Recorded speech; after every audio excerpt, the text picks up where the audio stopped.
Fundação Rio Mar informa a próxima atração. Jornal Rio Mar em Notícias. Oferecimento Amazonas Energia. Juntos avançamos. 5h, 7 minutos em Manaus.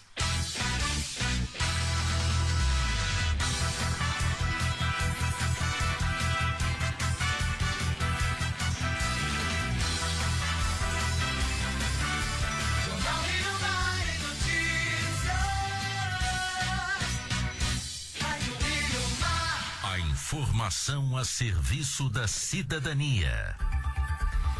Muita informação a partir de agora no Jornal Rio Mar e Notícias, segunda edição. Uma ótima tarde para você nesta terça-feira, 5 de maio de 2020. A você que nos acompanha pela 103,5, a Rádio Rio Mar FM, também no interior do Amazonas, por meio da Rádio Castanho FM, Rádio Rural de Tefé e Rádio Ariramba de Barreirinha, além dos que nos ouvem também por meio do nosso site e do nosso aplicativo. Já choveu, agora o clima está nublado. Brunelando, boa tarde para você. Boa tarde, Jacilene, boa tarde aos ouvintes. Estava até agradável agora há pouco com a chuvinha que nós tivemos, mas agora o clima abafado, não balança uma folha da árvore. Só se for lá e balançar o galho, aí balança a folha, porque no momento o clima é bastante abafado em Manaus. Vamos aos destaques desta terça-feira. Amazonas tem recorde de mortes por coronavírus. O número de contaminados quase dobra em 7 dias e internações em UTI aumentam 23% no estado. O ministro da Saúde afirma que não há necessidade de hospital de campanha no Amazonas e promete estrutura voltada para atendimento de indígenas, mas não cita prazos. E indígenas reclamam da falta de assistência em razão da pandemia do novo coronavírus no Amazonas. Jornal Rio Mar em Notícias. A gente inicia falando sobre os dados, os números atualizados sobre o coronavírus aqui no estado do Amazonas. O estado tem recorde de mortes por coronavírus. O número de contaminados quase dobra em 7 dias e as internações em UTI aumentaram 23% no estado. Brunelando reuniu essas informações e traz os detalhes para a gente. Em apenas uma semana, o Amazonas viu a quantidade de casos confirmados e de mortes em decorrência do coronavírus quase dobrar. Até a terça-feira da semana passada, o estado tinha 4.337 infectados e 351 óbitos. Hoje, são 8.109 contaminados e 648 vítimas fatais, um aumento de quase 85%. No mesmo período, cresceu em 23% o número de internações de pacientes em estado grave em UTI. Há 7 dias eram 352 e hoje são 435. Também chama a atenção na atualização da FVS, Fundação de Vigilância em Saúde, desta terça-feira, que o registro de mortes de indígenas na região do Alto Rio Solimões triplicou em uma semana, passou de 2 para 6. A atualização desta terça-feira também mostra a velocidade com que a doença se alastra pelo interior do estado. Há uma semana, de cada 100 casos confirmados no Amazonas, 33 eram no interior e 67 na capital. Hoje, a proporção está em 59 em Manaus e 40 nos outros municípios que têm menor capacidade de atendimento e testagem e onde os pacientes com situação grave precisam ser transferidos para a capital. Ainda conforme a FVS, o estado tem 1.438 pacientes internados entre suspeitos e confirmados para a Covid-19, sendo 1.003 deles em leitos clínicos. Atualmente, 88 óbitos com características de coronavírus estão sendo investigados. Por outro lado, subiu para 2.097 a quantidade de pessoas recuperadas do vírus no estado. Em meio à pandemia que assola o mundo, é importante lembrar a data de hoje. 5 de maio é o Dia Mundial de Higienização das Mãos. A coordenadora da Comissão Estadual de Controle de Infecção em Serviços de Saúde do Amazonas, Tatiana Amorim, deixa um recado sobre esse simples gesto, principalmente para os profissionais de saúde, mas que pode e deve ser adotado por qualquer pessoa. A higiene das mãos é amplamente reconhecido como uma das principais estratégias de prevenção de infecções relacionadas à assistência de saúde. Eu não poderia deixar de lembrar nesse momento atual, que é o da Covid-19. Neste dia, Dia Mundial da Higiene das Mãos, a gente precisa lembrar, higienizar as mãos com preparação alcoólica 70% ou água e sabão antes de tocar o paciente, antes de realizar procedimentos limpos, ascéticos, após o risco de exposição a fluidos corporais, após tocar o paciente, é importante higienizar as mãos e após o contato com as superfícies próximas ao paciente. Se nós respeitarmos esses 5 momentos dentro dos serviços de saúde, a gente vai conseguir prevenir as infecções, entre elas a transmissão do SARS-CoV-2, que é o vírus causador da Covid-19. E como a Gessilene falou agora há pouco desses recordes que foram quebrados, infelizmente hoje são recordes que a gente não gosta de retratar, mas que é preciso para tentar mobilizar cada vez mais a sociedade, a população, de que nós somos responsáveis por esses números. O Amazonas registrou só nas últimas 24 horas 867 novos casos de coronavírus. Isso mesmo, 867, perto de 1.000. E o número de óbitos em 24 horas, só os confirmados, sem contar as subnotificações, foram 65 pessoas que perderam a vida nas últimas 24 horas em decorrência do coronavírus. E atualmente são 649 pessoas mortas por conta do Covid-19 aqui no estado. O boletim aponta que 4.904 pessoas com diagnóstico estão em isolamento social ou domiciliar. De ontem para hoje, mais de 97 pessoas, essa é a notícia boa, se recuperaram da doença e estão fora do período de transmissão do vírus, totalizando agora 2.097 pacientes recuperados da doença. Mas são números alarmantes, 867 novos casos em um dia e 65 óbitos em 24 horas. Se puder, portanto, fique em casa. O Carlos Alexandre traz informações agora de Parintins para a gente que o coronavírus registra a primeira morte na área da saúde. O coronavírus fez a primeira morte na área da saúde em Parintins. O médico Rodolfo Walter Garcia Arismendi, de 73 anos, morreu nesta terça-feira em Manaus, para onde foi levado ainda no mês passado. Os exames confirmaram no dia 21 de março que ele estava positivado pela Covid-19. Em estado grave, foi entubado e levado em UTI aéreo. Ele não resistiu à doença e morreu hoje na capital do Amazonas. O profissional de saúde era natural de Lima, no Peru, e estava radicado há 21 anos na ilha Tupinabarana. A família do médico, em nota, agradeceu pelo carinho, pelos bons desejos, pelas orações ao médico e ainda pelos cuidados da equipe parintinense enquanto ele ficou internado no Hospital Geoffrey Cohen. A Prefeitura de Parintins publicou nota de pesar informando que o médico atuava como clínico geral no município desde o dia 1º de setembro de 2002, iniciando seus trabalhos no Hospital Padre Colombo e em seguida no Hospital Geoffrey Cohen e nas unidades básicas de saúde. De acordo com a nota, a dedicação e o compromisso em atender o próximo, independente do tempo e do espaço, era a principal marca do profissional de saúde. Também em Parintins, a unidade prisional do município confirmou mais 7 casos para a Covid-19. A confirmação foi feita pela Secretaria de Estado de Administração Penitenciária, que, por meio de nota, informou que neste fim de semana testaram positivo para a Covid-19 7 internos da unidade prisional. Os 7 casos confirmados foram isolados dos demais apenados como medida preventiva. Após a confirmação do primeiro caso, na última sexta-feira, a Fundação de Vigilância em Saúde esteve na unidade fazendo testes rápidos com esses internos, por meio do qual obtiveram resultado. Outros 28 devem ser submetidos ao exame ainda nesta terça-feira. No momento, existem 35 presos na unidade. O primeiro interno confirmado com a doença, ainda na sexta-feira, recebeu progressão de pena e já se encontra em prisão domiciliar. De Parintins, Carlos Alexandre, Rádio Rio Mar, jornalismo total. E continuando com as informações do interior do estado, o município de Amaturá divulgou hoje o número de pessoas curadas da Covid-19. Dos 35 casos confirmados no município, 17 pacientes já estão fora do período de transmissão. De acordo com a Secretaria de Saúde do município, tem sido realizado um trabalho intensivo no combate e na prevenção do coronavírus. Entre as medidas tomadas está a publicação do decreto que proíbe, durante 15 dias, o deslocamento e trânsito de indígenas de suas aldeias e comunidades para a sede do município. De acordo com o prefeito Joaquim Corado, os indígenas são muito resistentes em aceitar as recomendações do Ministério da Saúde e não acreditam nos casos de transmissão comunitária, isso segundo o prefeito. Outro decreto de 5 de abril de 2020, publicado pela Prefeitura, proíbe a circulação de pessoas e veículos de 21 horas até as 5 horas da manhã. E a Prefeitura de Benjamin Constant publicou um novo decreto municipal que intensifica as medidas preventivas contra o novo coronavírus. Com mais de 40 casos confirmados, 3 óbitos na cidade e declaração de transmissão comunitária, o documento prorroga decretos anteriores e restringe a circulação de pessoas.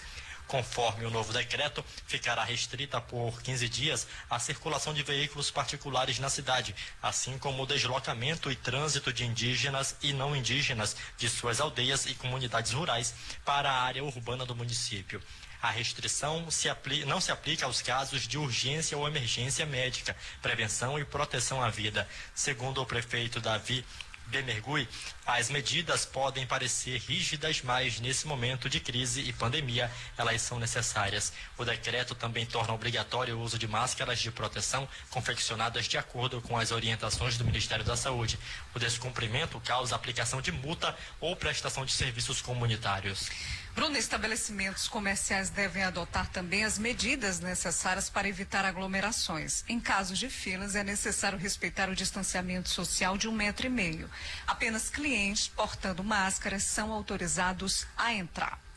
Agora o Bruno traz mais informações para a gente sobre a passagem do ministro da Saúde aqui por Manaus. Ele afirmou que não há uma necessidade de um hospital de campanha no Amazonas e promete a instalação de uma estrutura voltada para atendimento aos indígenas, mas sem citar prazos. O Amazonas tem o maior índice de contágio e a maior taxa de mortalidade por coronavírus do Brasil. Por isso, o ministro da Saúde, Nelson Teich, esteve em Manaus neste domingo e na segunda-feira para conhecer de perto os efeitos da pandemia no estado.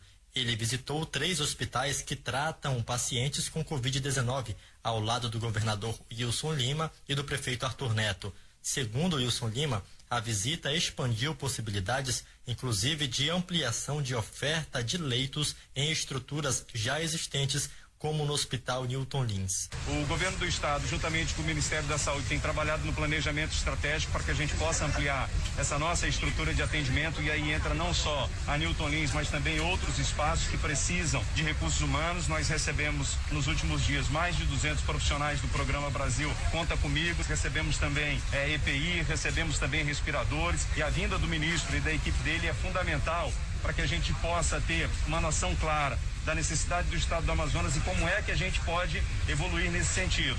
Nós temos aqui a possibilidade de chegar a 400 leitos e também, vendo outros espaços que estão disponíveis aqui, há a possibilidade da gente chegar até 500 leitos no caso de maior necessidade, de acordo com a evolução dos casos no estado do Amazonas. Segundo o prefeito de Manaus, Arthur Vigílio Neto, o ministro saiu do Amazonas com uma avaliação clara da situação da saúde pública amazonense, além de ter conhecido de perto o método de respiração artificial não invasivo, chamado de Vanessa. E o ministro sai daqui, eu creio, que com uma avaliação bem perto do que é real, bem real, sobre o quadro de saúde no estado do Amazonas. Percebi no ministro uma enorme sensibilidade, o fato de ele dizer que vai dar uma ênfase especial a cuidar das etnias indígenas. Isso me toca pessoalmente. Nossas reivindicações não são absurdas, são todas elas possíveis de serem atendidas. Queremos ajuda para tocarmos o que estamos fazendo, tanto na assistência básica de saúde quanto na assistência de alta complexidade, na qual nos metemos simplesmente para não deixarmos a situação do estado do Amazonas se agravar ainda mais no campo hospitalar. Foi proveitosa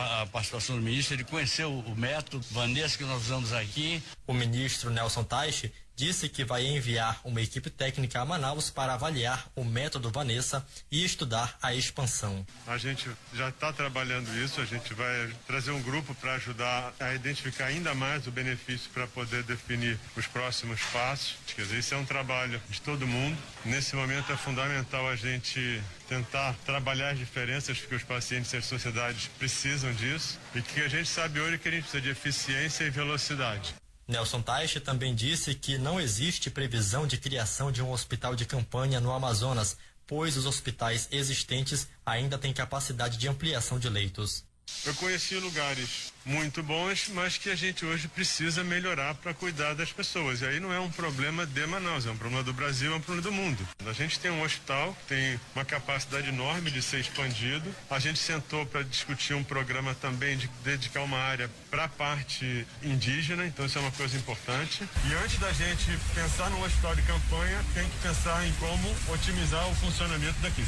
Nelson Teich também tentou explicar por que o Ministério da Saúde prometeu na última quinta-feira 581 profissionais de saúde para reforçar o atendimento no Amazonas, mas só mandou 267. A gente recebeu agora e eu tenho que ver exatamente o número. O que acontece? Para definir o número de pessoas, eu tenho que definir qual a expansão, a progressão da expansão. Porque o que acontece? Como a gente tem recursos escassos, a gente tem que entender exatamente o que eu consigo utilizar num espaço curto de tempo. Eu preciso de tudo ao mesmo tempo funcionando para eu poder cuidar das pessoas. Então eu tenho que ter o respirador, eu tenho que ter as pessoas, eu tenho que ter outros detalhes de operação. Eu não posso mandar mais do que eu consigo botar para rodar rapidamente, porque senão eu tiro isso de outras partes do país. Então mais importante de tudo é essa capacidade de enxergar o que eu consigo botar para operar agora. E a gente vai fazendo isso para o país inteiro. O Ministério da Saúde afirma que desde o início da pandemia no Brasil, repassou 68,8 milhões ao Estado, enviou 1,5 milhão de equipamentos de proteção individual e 90 respiradores. E a Prefeitura de Manaus, por meio da Secretaria Municipal de Saúde Censa, está convocando 181 candidatos selecionados no cadastro reserva do processo seletivo simplificado em 2017, edital 002, para a contratação temporária. O prazo para a apresentação termina às 5 horas da tarde de amanhã. Estão sendo chamados 27 enfermeiros, 154 técnicos de enfermagem para atuarem nos estabelecimentos assistenciais de saúde da rede municipal e no combate ao novo coronavírus causador da Covid. A lista com os nomes dos convocados pode ser consultada na edição 4.830 do Diário Oficial do município. Bruno, e o Hospital e Pronto-Socorro 28 de agosto começou a receber ontem pacientes com Covid-19 já na nova estrutura de leitos de enfermaria montada no 4º andar da unidade. Ao todo, serão 72 leitos abertos para receber pacientes e ajudar a desafogar o sistema de saúde. O hospital tem 240 leitos exclusivos para pacientes com Covid-19 entre enfermaria e unidade de tratamento intensivo. O andar, que antes era utilizado para pacientes cirúrgicos, hoje é destinado, segundo o governo, apenas para o tratamento de pacientes com coronavírus. De acordo com a diretora da unidade, Alessandra dos Santos, ao subir um paciente para a nova enfermaria, o hospital automaticamente abre vaga em mais um leito da sala rosa e atende mais uma demanda. Atualmente, o hospital possui 52 leitos de UTI e 188 de enfermaria, incluindo as 2 salas rosa. E profissionais da saúde contratados pelo governo federal recebem capacitação para atuar no enfrentamento à Covid-19 em Manaus. Yolanda Mendes. Mais de 260 profissionais da saúde disponibilizados pelo governo federal para atuar no Amazonas receberam treinamento para atuar nas redes estadual e municipal de saúde. Os profissionais foram contratados por meio do programa Brasil Conte Comigo e devem começar a atuar nas unidades de saúde a partir de quinta-feira, dia 7. Ao todo foram contratados 37 médicos, 118 enfermeiros, 57 técnicos de enfermagem, 26 fisioterapeutas, 12 farmacêuticos e 17 biomédicos. Serão 267 profissionais atuando, tanto no Amazonas como de outros estados. O reforço ocorreu após solicitação do governo do estado e do município ao Ministério da Saúde. O diretor do Departamento de Gestão e da Regulação do Trabalho em Saúde do Ministério da Saúde, Alessandro Vasconcelos, explicou que os profissionais vão reforçar o atendimento nos seguintes locais: UBS, da atenção primária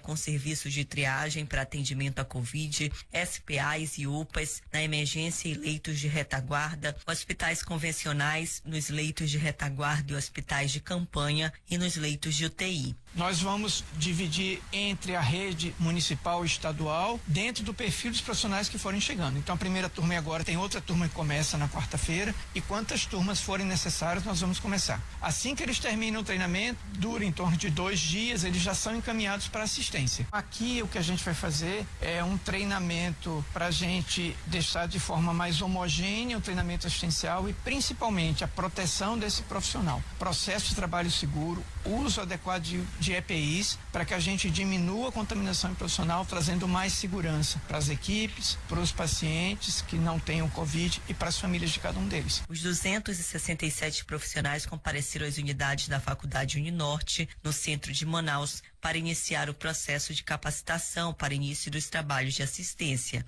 Eles também realizaram teste rápido para a Covid-19. Ao todo foram 236 profissionais do Amazonas e 31 vindo de outros estados do Brasil. Segundo a chefe do Núcleo de Educação do SAMU em Manaus, Leda Sobral, os profissionais devem receber pelo menos 2 dias de treinamento. Vamos trabalhar alguns conteúdos voltados à assistência propriamente dita, como atendimento à parada cardiorrespiratória do paciente COVID, ventilação mecânica e outros assuntos voltados à questão assistencial. E, finalmente, vamos trabalhar um pouco também do conteúdo voltado a cuidados com o corpo de paciente COVID, considerando ser uma doença infecto-contagiosa, onde se precisa ter cuidados fundamentais para que não haja disseminação da contaminação. Yolanda Mendes, Rádio Rio Mar, jornalismo total. Jornal Rio Mar em notícias. Indígenas reclamam da falta de assistência que estão sofrendo no Amazonas em razão da pandemia do novo coronavírus. O grupo aponta despreparo no atendimento e displicência da Secretaria Especial de Saúde Indígena no interior do estado. A reportagem é de Ítalo Bianco. Com a propagação do novo coronavírus no Amazonas, povos nativos da região têm tido dificuldade em garantir o atendimento básico de saúde, principalmente nos municípios do interior. Já os indígenas que estão em Manaus enfrentam unidades hospitalares cada vez mais lotadas ou com sua capacidade de atendimento quase que no limite, como conta o ativista indígena Yura Marubo, do Vale do Javari. O problema é que o Covid chegou em um patamar irreversível e isso está causando a morte sistemática de todos os nossos anciões, seja ela no Alto Solimões, seja ela no Alto Rio Negro, seja ela aqui em Manaus, seja ela no Baixo Purus, ou seja, o vírus está alcançando todos os municípios. E com isso, a população indígena, que é a população mais vulnerável dessa história, ficaram agora à mercê da própria sorte. Primeiro, porque não pode trazer os seus doentes para Manaus, porque Manaus já está em colapso. Segundo, porque o governo federal não tem nenhuma ação direta para atender essa população. E por último, os municípios, os pobres municípios do estado do Amazonas que não têm uma estrutura mínima para o atendimento dessas populações. Ou seja, os povos indígenas estão à mercê da própria sorte. Segundo Yura Marubo, essa falta de atenção à saúde indígena pode ser constatada, por exemplo, em Santo Antônio do Içá. Ele afirma que no município, a SESAI, Secretaria Especial de Saúde Indígena, órgão ligado ao Ministério da Saúde e que responde pelas políticas públicas dos povos nativos, demonstra incapacidade para lidar com o cenário provocado pelo novo coronavírus. Esse esquivo que os poderosos estão fazendo está matando a população indígena como um todo. Em Santo Antônio do Içá, dos 61 casos positivos para o Covid-19, 51 são de índios. E a SESAI naquele lugar não tem estrutura, o hospital não tem estrutura. E as pessoas que tiverem o agravamento da doença vai morrer. Município pobre sem estrutura e isso vai simplesmente sucumbir à vida dos anciãos. E tu sabe que acarreta mais sobre isso? É que a geração que está crescendo vai ser uma geração pobre de cultura, pobre de conhecimento, porque os anciões que estão vivos para repassar não vão conseguir, porque estão morrendo todos. Em nota, o Ministério da Saúde argumentou que implementa desde janeiro deste ano ações de informação, prevenção e combate ao coronavírus para orientar as comunidades indígenas, gestores e colaboradores em todo o Brasil. Por meio da SESAI, o Ministério da Saúde permanece trabalhando para atender aos mais de 800 mil indígenas aldeados. Para isso, vem orientando a atenção máxima às equipes multidisciplinares de saúde indígena e demais profissionais para o cumprimento do Plano de Contingência Nacional para Infecção infecção humana pelo novo coronavírus em povos indígenas. A Suzan, Secretaria de Saúde do Amazonas, esclareceu que o estado presta todo o apoio às prefeituras, garantindo não só assistência aos pacientes mais graves, mas providenciando a transferência deles para Manaus, como também no envio de insumos e repasses financeiros para que os prefeitos possam aplicá-los no combate à pandemia. Sobre a situação de Santo Antônio do Içá, a Suzan ressaltou que, caso seja necessário, a cidade pode enviar pacientes para o município Polo do Alto Solimões, em Tabatinga. Segundo a pasta, Santo Antônio do Içá também recebeu 1,7 milhão em repasses entre janeiro e abril, dos quais 360,7 mil reais foram repassados pelo estado. A Censa, Secretaria de Saúde de Manaus, explicou que na capital, especificamente em relação à comunidade Huatimancã, localizada no bairro Cidade de Deus, a pasta mantém a Policlínica Ana Barreto Pereira, comunidade de referência em saúde nível de atenção primária às famílias indígenas dessa comunidade. Explicou ainda que o cenário de emergência de saúde pública provocado pelo novo coronavírus e o seu alto grau de contágio e adoecimento tem sobrecarregado todo o sistema de saúde da capital, impactando diretamente na efetivação cotidiana dos serviços de saúde, inclusive em nível de atenção primária. Ítalo Bianco, Rádio Rio Mar, Jornalismo Total.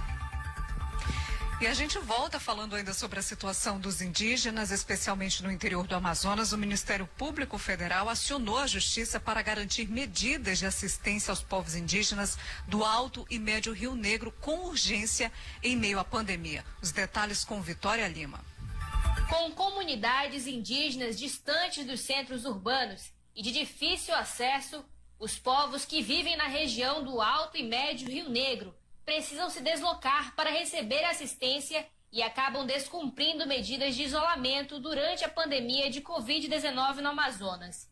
Para evitar que isso continue acontecendo, o MPF, Ministério Público Federal, acionou a Justiça para que as recomendações que já tinham sido feitas ao Ministério da Cidadania, à Fundação Nacional do Índio, ao Exército e ao INSS sejam cumpridas em caráter liminar de urgência. A previsão atual é de que esses povos recebam cestas básicas para garantir a segurança alimentar só no próximo mês. A ação pede ainda que seja facilitado o acesso aos benefícios como o auxílio emergencial e a prorrogação de prazos. Segundo o Procurador da República, Fernando Soave, esses povos precisam de assistência local para evitar o deslocamento constante dos indígenas. O segundo ponto é a questão desse aplicativo Caixa Tem. Já tem diálogos entre a Caixa e o Ministério da Cidadania para tirar a exigência de ter acesso à telefonia celular, ao sinal de celular para o aplicativo. Por quê? Muitas aldeias têm o sinal de internet, mas não tem o sinal de celular. Tem que ter o SMS para confirmar. Se deixar só pela internet, isso já seria possível os indígenas acessarem esse recurso, né, do auxílio emergencial, R$600 pelo Caixa Tem, e acessarem das próprias aldeias, não terem que descer para as cidades. Uma das grandes preocupações, como eu falei, é essa descida dos indígenas na cidade, que já está acontecendo em São Gabriel da Cachoeira. Cerca de 600 indígenas têm descido por dia, segundo a FOINE, que é a Federação das Organizações Indígenas da região. O MPF aponta na ação que atualmente há um risco de transmissão e morte em massa dessa população. A ação estabelece o prazo de 5 dias para que as medidas sejam atendidas, conforme afirma o procurador.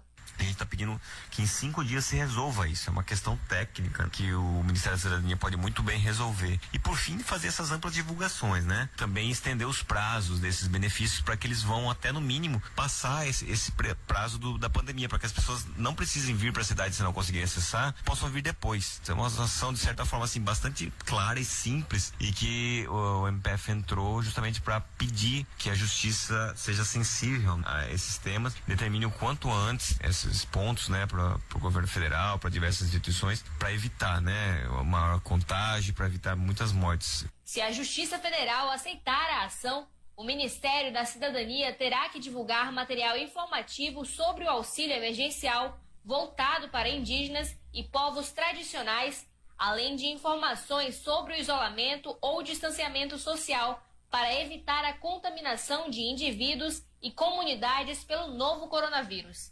Deve divulgar ainda informações sobre as alternativas de acesso aos benefícios e auxílio emergencial a partir das próximas aldeias e comunidades, sem precisar sair do local, além do cronograma de entrega das cestas básicas em cada região ou território indígena. Vitória Lima, Rádio Rio Mar, Jornalismo Total.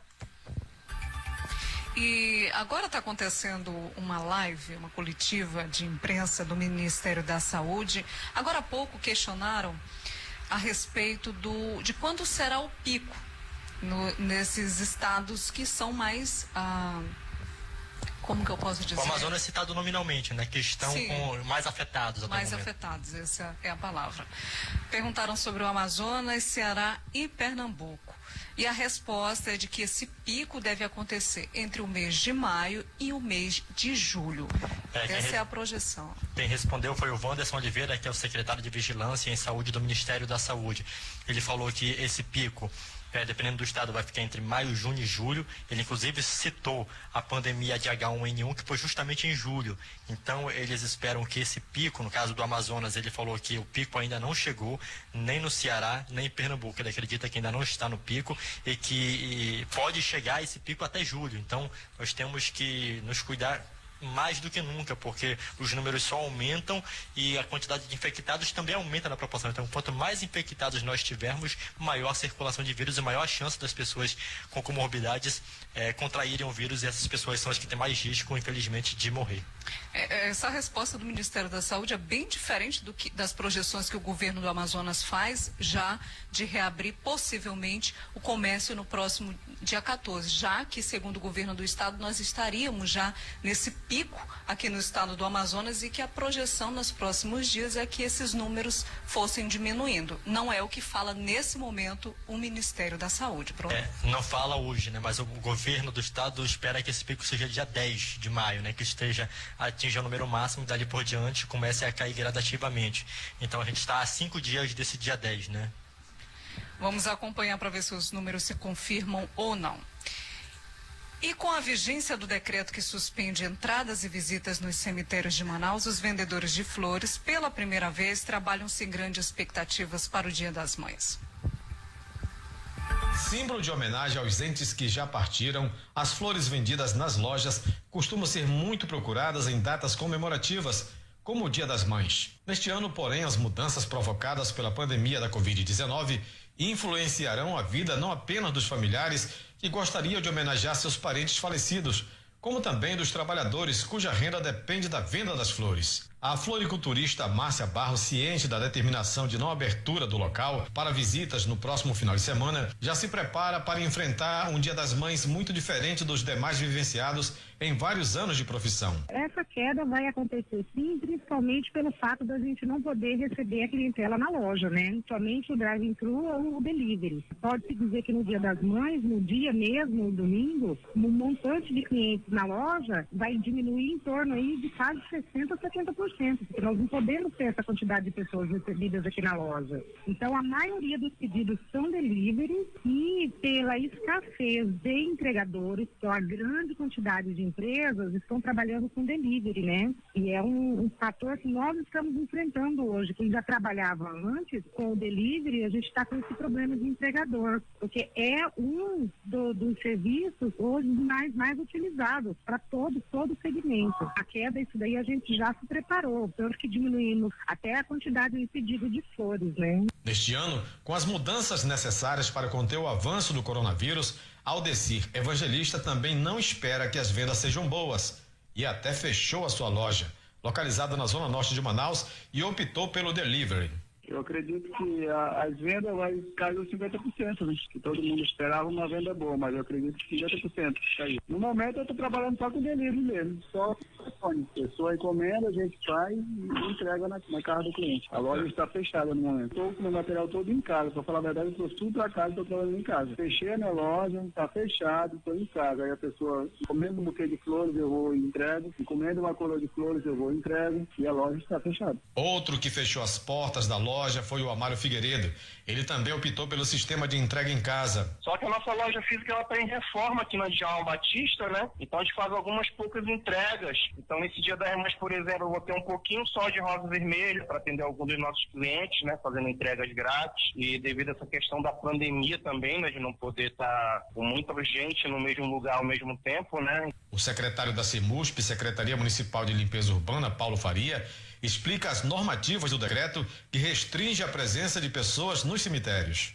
Por conta da pandemia e da recomendação para que se evite aglomerações, a Prefeitura de Manaus fez um decreto regulamentando os velórios, os cortejos fúnebres e o acesso aos cemitérios, restringindo somente a, no máximo, 3 ou 5 pessoas, dependendo da causa da morte, por sepultamento. Esse decreto ainda está em vigor e estará, então, servindo também de base para o final de semana do Dia das Mães, ou seja, não será permitido a visitação ao cemitério de pessoas que não estejam acompanhando algum funeral e ainda assim limitado àquele número regulamentado. Isso é bastante importante para que não se aumente o risco de contaminação, para que as pessoas se protejam e com certeza essa visitação poderá ser feita com toda a calma, com toda a segurança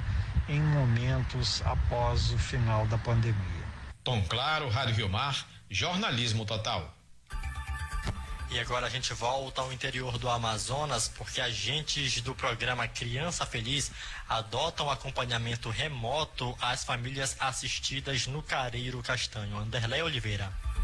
O programa Criança Feliz está garantindo atendimento às famílias cadastradas no município por meio de contato telefônico e WhatsApp.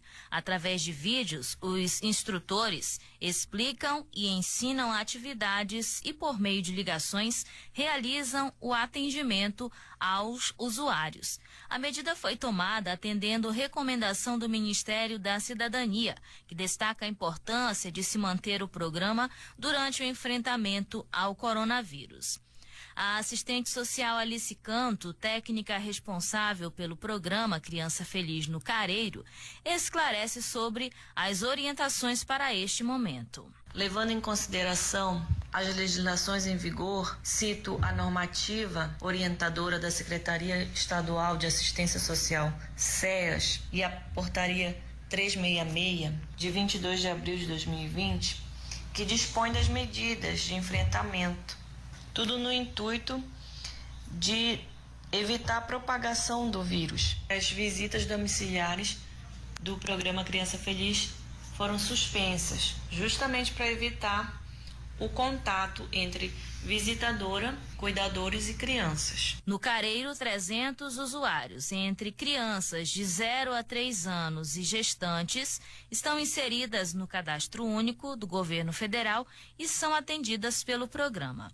A assistente social explica sobre o trabalho remoto e como funciona e a preocupação dos profissionais neste momento. Nós temos o amparo legal na portaria conjunta número 1, que fala das atividades remotas, ou seja, nós podemos fazer o acompanhamento dessas famílias através de grupos de WhatsApp, Facebook, Instagram, rádio ou carros volantes.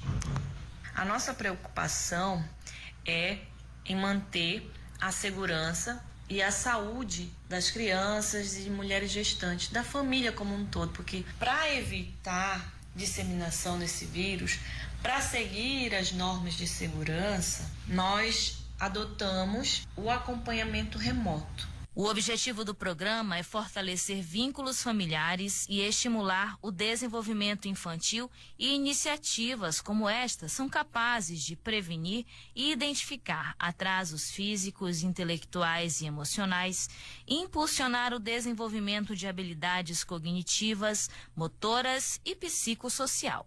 Da Rádio Castanho FM, Anderlei Oliveira, Rádio Rio Mar, jornalismo total. E o juiz federal da 8ª Vara Civil do Distrito Federal, Francisco Alexandre Ribeiro, deu 72 horas para que o governo Jair Bolsonaro, sem partido, se manifeste sobre a nomeação de Rolando Alexandre de Souza. O processo foi movido pelo MBL, Movimento Brasil Livre, ontem e pede que a nomeação seja suspensa. Rolando é próximo da família Bolsonaro e braço direito de Alexandre Ramagem, chefe da ABIN, Agência Brasileira de Inteligência, e foi nomeado ao cargo mais alto da Polícia Federal na semana passada. No dia de sua posse, uma decisão do ministro Alexandre de Moraes suspendeu a nomeação. Essa nomeação de Rolando promoveu alterações na Polícia Federal no Rio de Janeiro. Hoje, Bolsonaro foi questionado.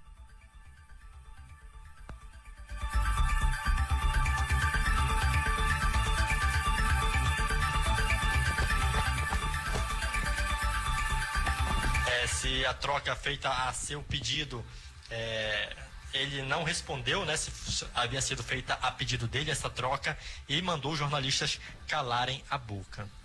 Bom, essa foi a resposta do presidente da República, Jair Bolsonaro, quando questionado pela imprensa. E o Instituto Estadual de Defesa do Consumidor, Procon Amazonas, notificou hoje o Hospital Adventista de Manaus após denúncias de aumento nos valores dos serviços oferecidos na unidade.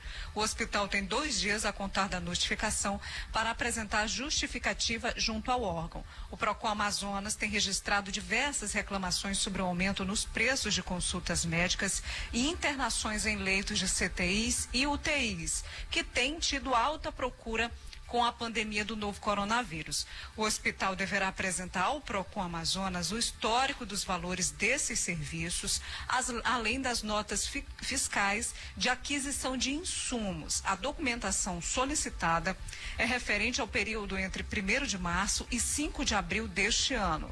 Como a sede do órgão está com atendimento presencial suspenso, os itens devem ser encaminhados por e-mail.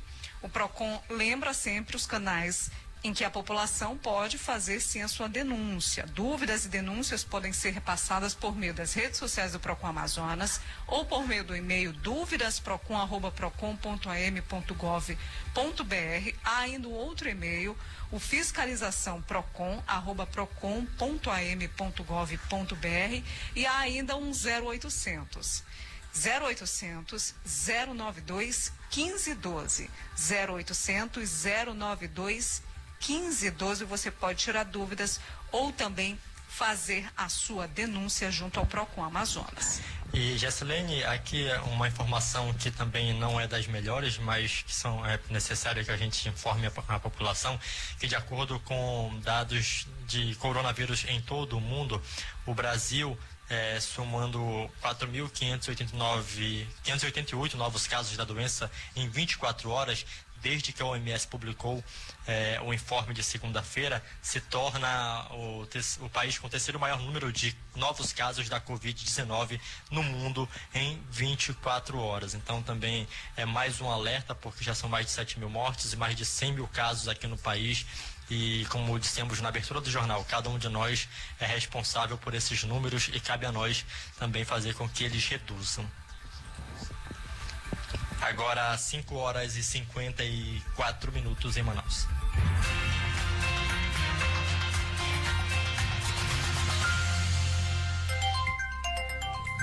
A previsão para esta noite é de tempo nublado, com pancadas de chuva, os ventos ficam fracos, já choveu na tarde de hoje.